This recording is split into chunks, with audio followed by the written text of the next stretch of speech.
And I'm here to do a short presentation on European funding. Before we begin, just wanted to take a sort of a stock take of you guys. I take it you're all familiar with European funding? So you're familiar with the Erasmus programs? Yes. The Tempers, Leonardo? Yes. Grundtvig? Not so much. Yeah. And Daphne? No. No. FP7? Yes. Yes. Okay. So everybody's familiar. So you'll probably be familiar with a lot of the terminology, the words that I'm going to use. Just a little bit about me. I've worked in sort of European funding for the last sort of 15 years on transnational ESF, on lifelong learning, on FP7, on Daphne, some CIP. So I've got a broad experience, but I'm always mindful that, you know, when people label you as an expert, you know, there's bound to be something that I don't know. So I apologise if there's gaps. Okay, so today's presentation, I'm going to just talk about why Europe, what types of funding will be launched, what the issues are, what kind of things that you need to address as part of your projects, and types of activities that you're looking to develop in the coming 6 months, year or so. Okay, so obviously we know why Europe is important in terms of applying for European funding. All these factors, it's about sort of enhancing your reputation, opportunities to develop new skills, growth, new jobs, new technologies, new ways of working, exchanging knowledge, you know, because there may be something that's working really well in the UK and that could be easily transferred across to another member state and vice versa, you know, sharing knowledge, sharing experience, and that's, I guess, why you're here today. Okay, so at the moment we are sort of focused around the new set of European priorities. European priorities are generally on a sort of 7-year cycle. European programs are on a 7-year cycle. We've just come to the end of the current funding cycle and we're about to start the next round of European funding programs. And the new funding programs are all sort of aligned to the Europe 2020 strategies. People are familiar with Europe 2020? Is that a yes? Yes. Yeah. So with Europe 2020, there's sort of 5 headline targets about employment, about research, about sort of climate change and technology, about education and social exclusion. These sort of priorities, key areas, fit most of the new European programs that are coming through. So when you are developing your new European programs, you need to be talking and looking at the Europe 2020 strategies and looking at what the priorities within those targets are and making sure that you are working towards those priorities effectively. Any questions so far? No? Okay. There's also, as part of the Europe 2020 strategies, there's the ET 2020 strategies, education and training, which are also very important. It's about raising the level of skills, getting people that have no skills to have more skills, and the people that have skills, better skills, in order that we as Europe can compete with the Americas, the Chinas, you know, Japan's, you know, and be more effective and creating a knowledge-based European economy.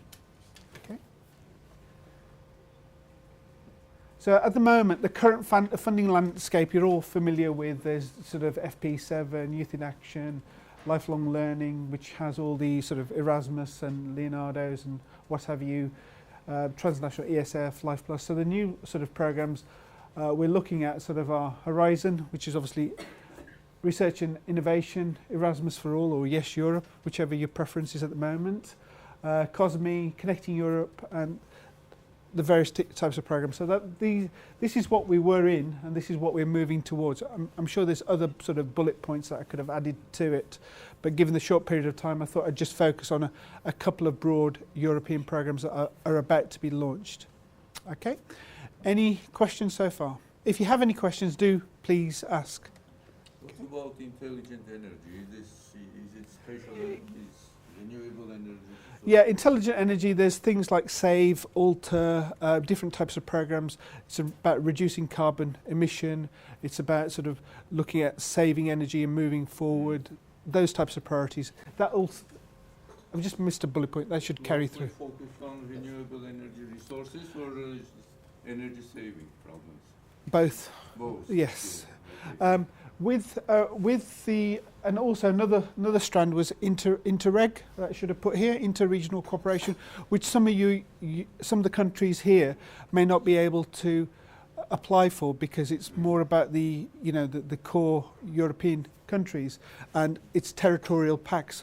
So for instance, Interreg 4B, they had a special strategic action which was based around renewables and climate change. So we had projects looking at biomass, looking at algae, converting algae into fuel. So there's lots of different programs. I'm just covering providing a short synopsis of what I think is important. But with intelligent energy, it's about saving energy, looking at renewables, things like wind, things like tidal power, and some of that will flow into the new Horizon 2020 program. With the Horizon 2020 program, that is what's called blue growth. So does anybody know what blue growth is? No. So it's utilising oceans, and whether that's for better oil exploration or whether it's using the minerals and mining and all that kind of stuff, using oceans, tidal power, that will fit within those types of priorities. But I know that like some parts of Birmingham doesn't really have an ocean, so that might not be something that we here do apply for. But I know that one of our universities, Birmingham City University, is involved in an algae project on oceans and lakes, using that as sort of fuel. Okay. Any other questions? So you're going to show what is going into what, right? I'm just going. Yeah, what I'm going to do is perhaps I'm focusing on these programs. There is a presentation, handout, which I'll get Paul to photocopy, which basically does that. So it gives you the old programs and it tells you what the new programs are. So, for instance, COSME, which is there, is part of the old CIP program, Competitiveness Innovation Program. And then obviously Life Plus is now called Life. So hopefully it'll be self-explanatory, but there is a document here that people can copy. Okay, so obviously, as you know, with any European program, there are issues, and I'm sure that you'll have issues in terms of developing a European bid, managing a European bid, managing, is it 29 partners? Who can be, can have their own problems, so that's multiplied 29 times. So the issues that you'll have to be mindful of in terms of the new programs are match funding, having a decent track record, are your organisational priorities, do they fit the new program priorities? So for instance, University College Birmingham is a college here that is predominantly based around food technology, tourism, management, anything else? Business events. But obviously, but you don't do anything around nanotechnologies. So there's, So the Horizon 2020 program, there may be an element of that which looks at nanotechnology. So the priority there wouldn't fit your organisational priorities. So it's making sure that your organisational priorities have a clear fit within the program or the strand that you're applying with, and making sure that there's a synergy. And obviously, with that, to win bids, you need resources. You need to prepare. You need to have. You need to be mindful of the success rates of each application that you put in. You don't want to potentially be wasting time applying for a program where the success rate might only be 10% because of all the resources that go into building an effective bid. Obviously, making sure that you've got effective innovations. Europe will only give you money to fund innovations. It won't give you a lot of money to replicate existing provision. You need to be cutting edge. So that's something that you need to be mindful of with all the new programs. They are about innovation, about knowledge exchange, not about repeating what's already happened, but building on and moving forward.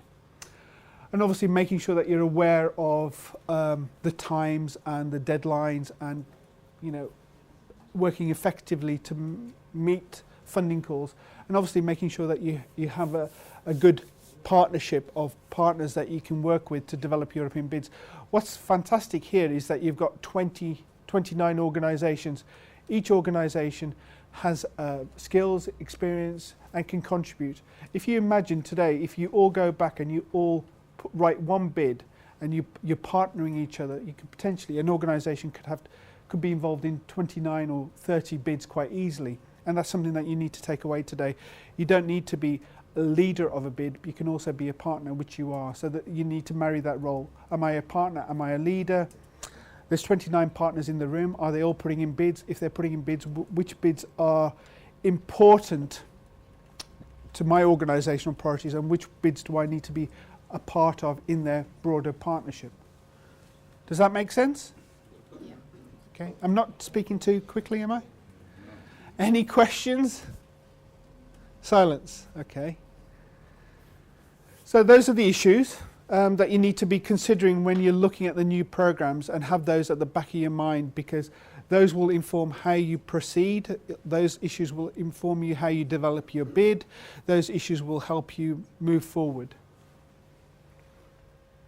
Okay, so one of the programs that everybody's probably aware of is Erasmus for All, or Yes Europe. Is it Yes Europe, Erasmus for All? Christine says it's going to be Erasmus for All. It could be. That's what the commissioner said. Yeah. So hopefully it's Erasmus for All. But up until about 6 months ago, it was Erasmus for All. But then suddenly Yes Europe came up. But now we're going back to Erasmus for All. So Erasmus for All is going to be a very interesting program, because it's going to bring together all the lifelong learning programs into sort of one big umbrella.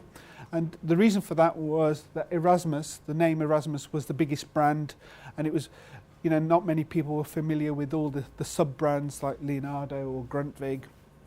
So it's all going to come into one, under one umbrella, and it'll start in 2014 and it'll run to 2020, which I'm sure you're all familiar with. The indicative budget that was indicated was 17 billion euros, but on sort of in current discussions, it's now dropped to 14.5 billion, and there's also talk that it might drop further to around 12, 13 billion, the overall budget over the 7-year cycle. That's still a lot more than it was previously in sort of previous, under the lifelong learning program, it was only 7 billion euros. So there's a substantial amount of funding there. It's virtually doubled. So that will give you opportunities to apply for bigger, better projects. It's Erasmus for All is aligned to the Europe 2020 strategies, which is all about growth, jobs, education and training. And it brings together all the lifelong learning program strands like Youth in Action, Tempus. It also involves sport. There may be a retention of the brands, but we're not sure. But are they going to keep the brands, or are they going to move to key priorities, key actions? Still seem to be a little bit undecided. The new program is for your benefits is going to be streamlined. It's going to be simplified. I don't know whether that's true or not, because European procedures, I'm sure Sylvia will tell you, get more complex every year rather than simpler. That should be interesting. There's also going to be an element of performance-based allocation of funds. I don't know how that's going to work and how that will impact, but that was a bullet point on a slide that was presented at a sort of a commission event. There's also going to be closer cooperation of formal, informal education. This is also about alliances. When you're developing large-scale European projects, you need to show a demand and supply side fit. You need to make sure that you have both sectors, both parts of the equation on board. You need to have learners, institutions, and employers, because the employers are a key part of the equation on board. So there's references to learning partnerships and learning alliances or sectoral alliances, So that's something that you need to be looking at when you're doing your partnership development. Have I got the right mix of partners? Have I got, if I'm looking at modernisation, have I got learners? Have I got universities or colleges? Have I got employers on board right at the start, as well as policy makers and decision makers? And that's something that's going to be a key feature. So the key actions for the lifelong learning programme will be about mobility of individuals, so individuals, whether they are learners, staff, exchanging. There's also going to be cooperation and innovation on good practice. This is where things like your Tempest programs, those types of activities come in, and obviously that also links to sort of policy reform and organisational reform. There's also new features that are going to be introduced, such as the Erasmus Master's Degree Loan Guarantee Scheme.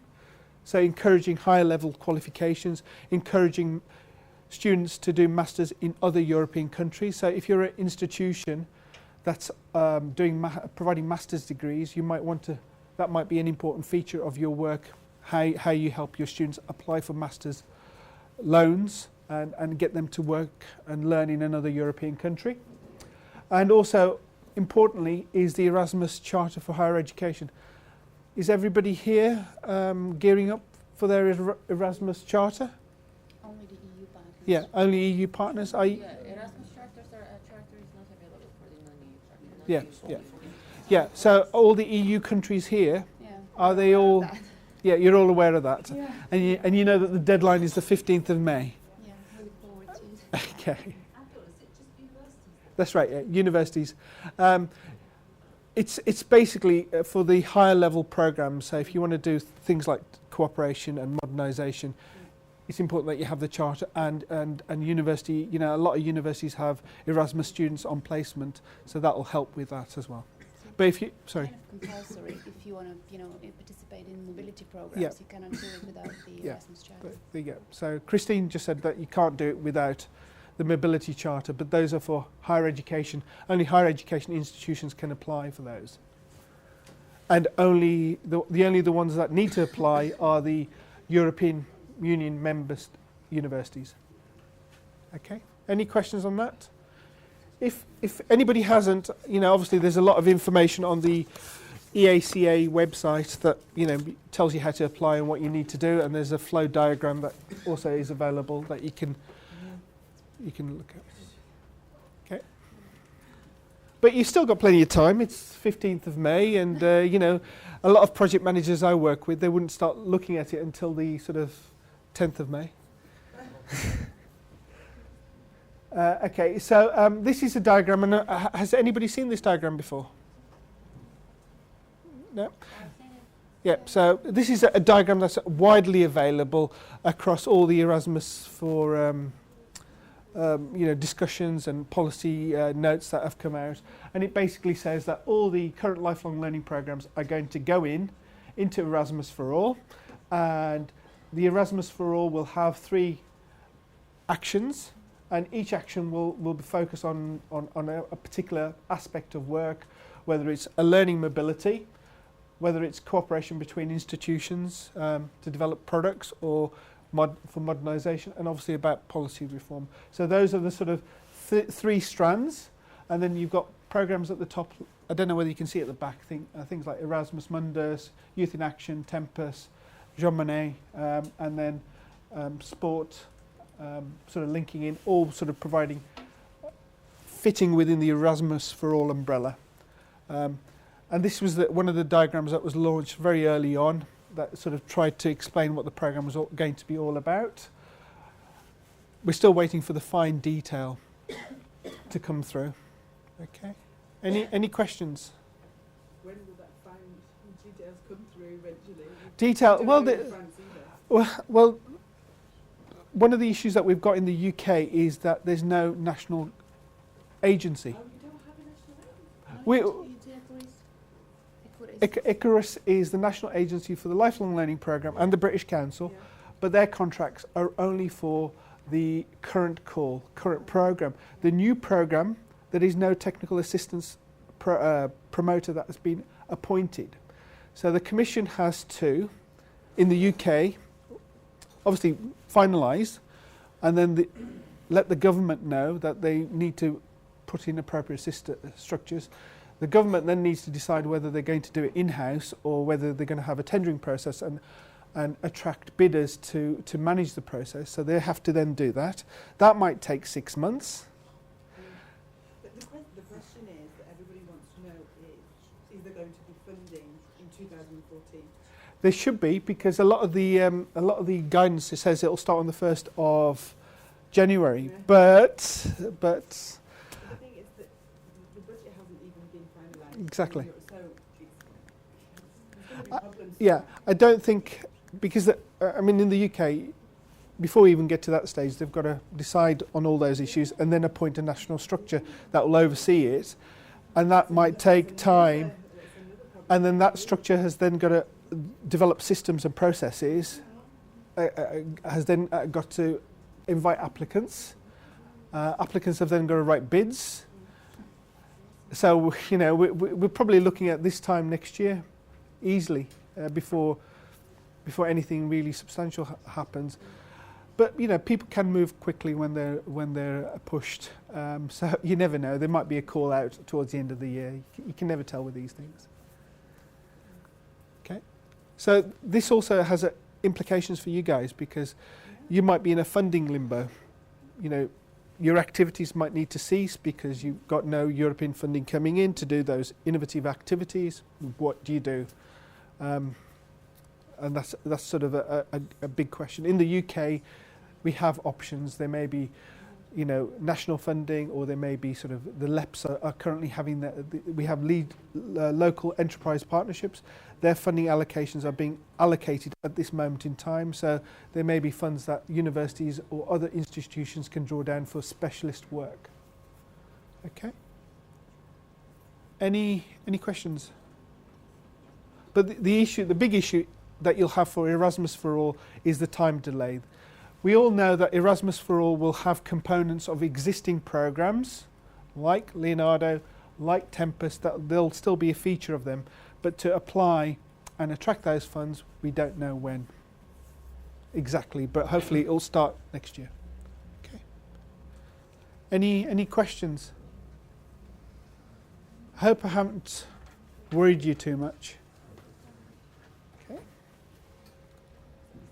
Okay, so obviously the key areas of Erasmus for All are mobilising students and young people and also staff, improving skills, exchanging knowledge, cooperation and collaboration, and modernisation. Those are the sort of key bullet points, and obviously it fits around the Europe 2020 strategy. Okay, so Horizon 2020 is another programme, and a lot of universities applied to Horizon 2020 to do great pieces of work around innovation, around green technologies, around research, around new technologies, around ICT. And again, this might be another option for you. The Horizon 2020 team seem a little bit more organised, I think, because there's a lot more information that's flying out. And it might be that this programme comes online, on stream, a little bit earlier than the Erasmus for All programme. And that's something that you need to be mindful of. May I ask a question here? Would non-European universities have right to be applicant partners in Horizon 2020, or is it similar to FP7? It'll be similar to FP7, but you'll be able to be involved as a third. Involved, but not as an Yeah, applicant, right? yeah. At this moment in time, yes. All right. But you might have a partner in the UK that's developing a bid, and it's about having that relationship. Yes. I'm at the moment working on a culture call, which is a European call, and that involves partners in Canada and Australia. So, you know, there will be opportunities, and it's not just Horizon 2020. There was EU Atlantis, EU China, and Would Horizon 2020 have regional circles, like, for example, temples, or would it be open to any region? What with the current FP7 program, they publish a list of calls, and some of those calls are, you need to be involved in the inner circles. Yeah, no, I coordinate on behalf of two of the FP7s Yeah. right now. But Yeah. I wondered what is the difference between Horizon 2020 and the FP7 in terms Well, of the technicalities. Yeah, well, I mean, they're looking at making it simpler for a start. Whether they do, I don't believe in that. yes. But it's basically this. Instead of calling it FP8, they've called it Horizon 2020, which is a bit more catchy, and it also fits in with the 2020 Europe 2020 strategies. Okay, so it's obviously a flagship initiative for Europe's competitiveness. It's about sort of making Europe stand out. It's about Europe being ahead of the game in terms of China and America. In terms of budget, it's 80 billion euros, but that might change slightly as well, because this paper here that I've got, it says it's 71 billion, but it's still a lot more billions than previously. The previous FP7 program had a budget of around 53 billion. So even if we get 70, there's still a substantial amount of zeros in there. It's going to simplify and have a single set of rules. And that's probably why it's taken so long for the information to seep out. They don't know how to simplify it. There's a heavy emphasis on science, which is sort of 25 billion, I think. And then obviously industrial leadership. So that's where businesses can play an important role. And as a university, if you're looking to apply for Horizon 2020, you need to have a good involvement with local businesses. And obviously there's a significant amount of euros to address current European concerns around climate change, sustainable transport, renewable energy, food safety. So again, food safety and security might be something that the University College Birmingham look at, particularly with the sort of, the quality of food, securing food resources, making sure that there's no horses in burgers and stuff like that as well. And obviously the other issue is of an ageing population that we have in the Western Europe, quite a significant ageing population. How do you address their health and social care needs? So those are sort of a broad overview of Horizon 2020 and some sort of key points. But in terms of areas that Horizon 2020 will fit, there will be things like nanotechnologies, advanced materials, biotechnology, space.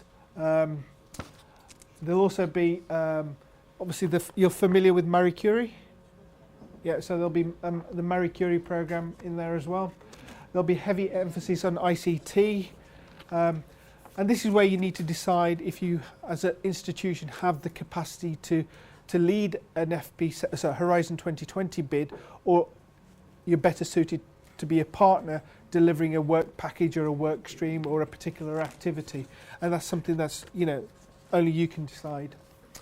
There's going to be impact on sort of finance and debt as well, as part of access to finance is going to be a key feature, because a lot of businesses apply for FP7 or are involved, and it's about helping them develop and investing in them.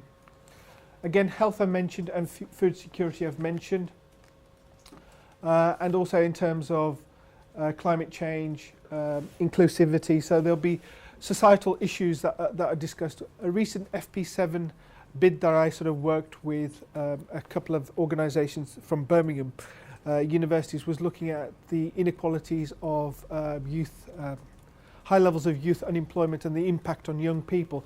And that was an FP7 social science tender that came out recently. So there's lots of those types of softer funding opportunities, not just the nanotechnologies, but also looking at societal research papers. So, if your university is more a humanities university, then there still will be opportunities for research into those areas. But the focus one of the primary focus will be on research and development around new technologies, around green, around health, around, well, you can see from there. Okay, any questions? No. Okay, so obviously the priorities are science, leadership and societal changes. So when you go back to your countries, have a look at your organisational priorities. What are the key learning activities going on? Do some research across your organisation in terms of how you want to move forward and what you could fit in terms of the new programme. And that will give you a head start when you start looking at European calls that come out, because then you can see that particular call is of interest because it meets your own organisational priorities, and it'll be easier to get buy-in from your organisational structures to apply for European funding in that sense. Okay, so also in terms of focus areas within FP7, you've got, I said, blue growth, which we talked about, smart cities and communities, low carbon, mobility in terms of people, young people moving around, staff moving around, reducing waste and recycling, water, how to better use water, and obviously things like digital security with the increasing use of ICT and all that kind of thing. Okay.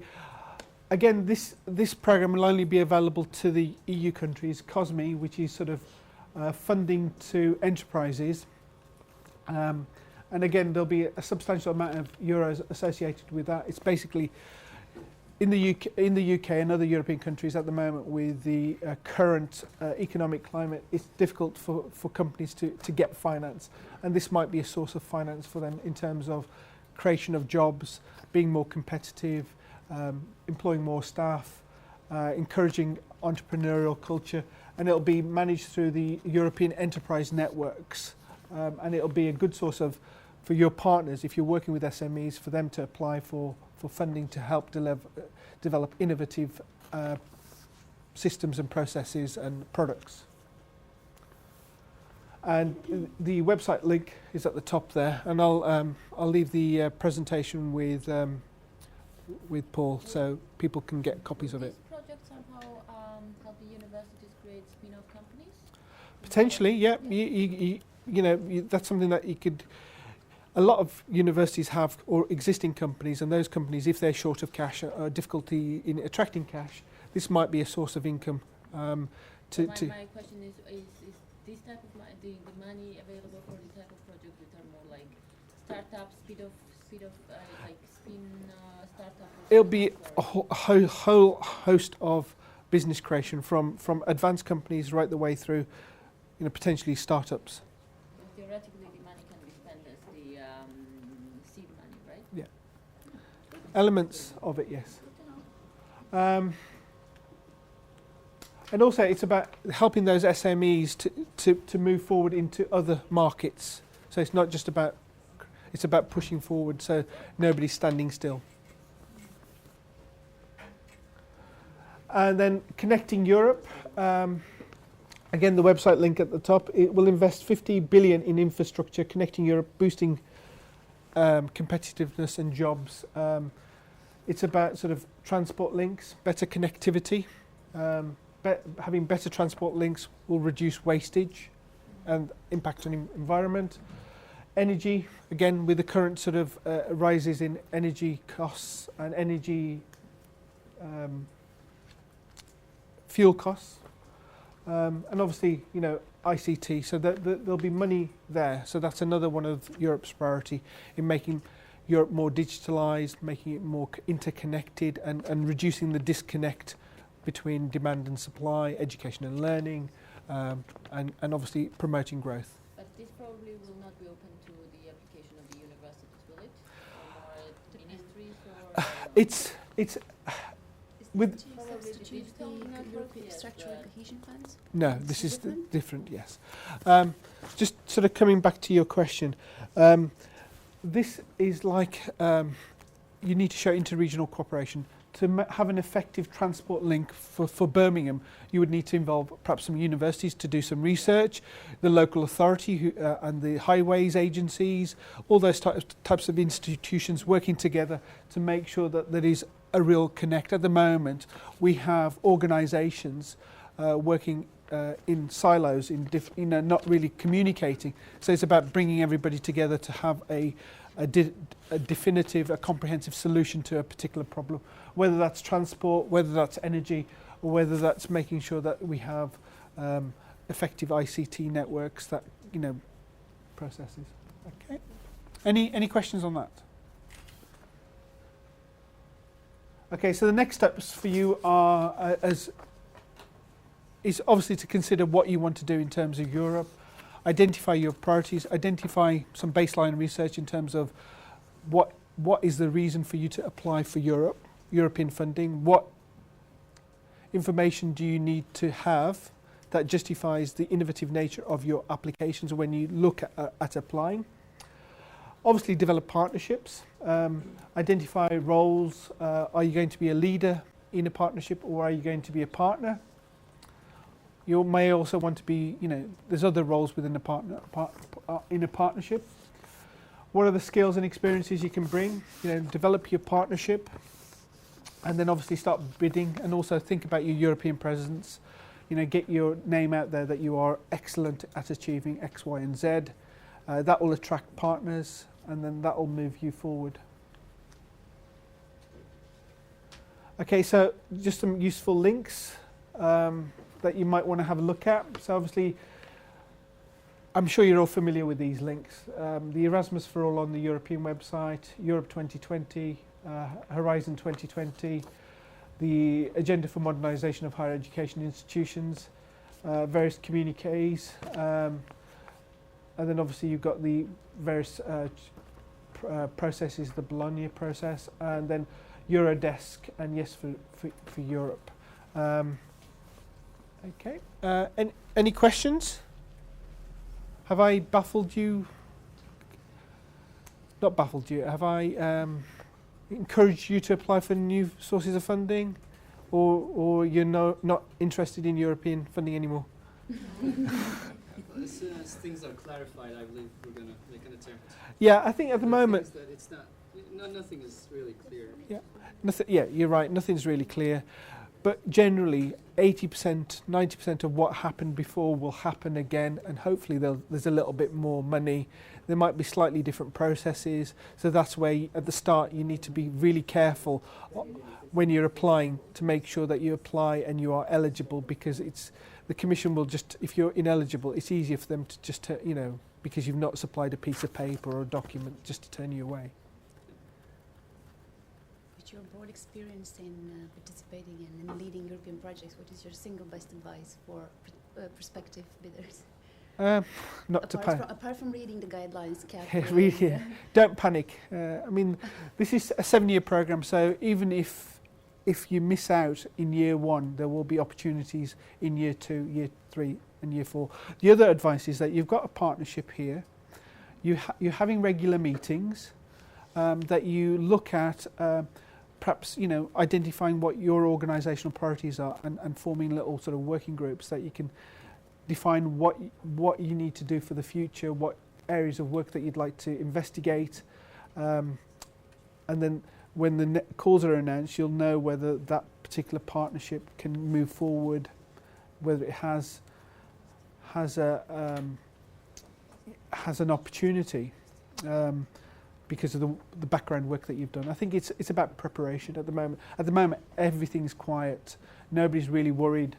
Nobody's looking at European funds because they know that the calls haven't been announced. But if you do some background work around these documents, around what you want to do, what you want to get out of it, when the calls are announced, you're already a step ahead of the game. Okay. Any other questions? Thank you. Okay. I have some copies, but I can give Paul the others. But there's a copy of my presentation and just basic a chart which tells you what the projects were called between sort of 2000 and 2007 and what they are likely to be called post 2014 and 20. I'll give, Thank you very much. give you that. Thanks a lot. Thank you. No problems. I'll give you that as well. And please leave the presentation as public. Yeah. So, Mike, if Again, we will put it online, I mean, on our website. okay, cool. Okay, thank you very much. I'll give you those, and then you can. Okay. Any questions, or should we proceed to coffee break, or should we go with the next presentation forward? So maybe we can proceed with the next presentation? Yes, please.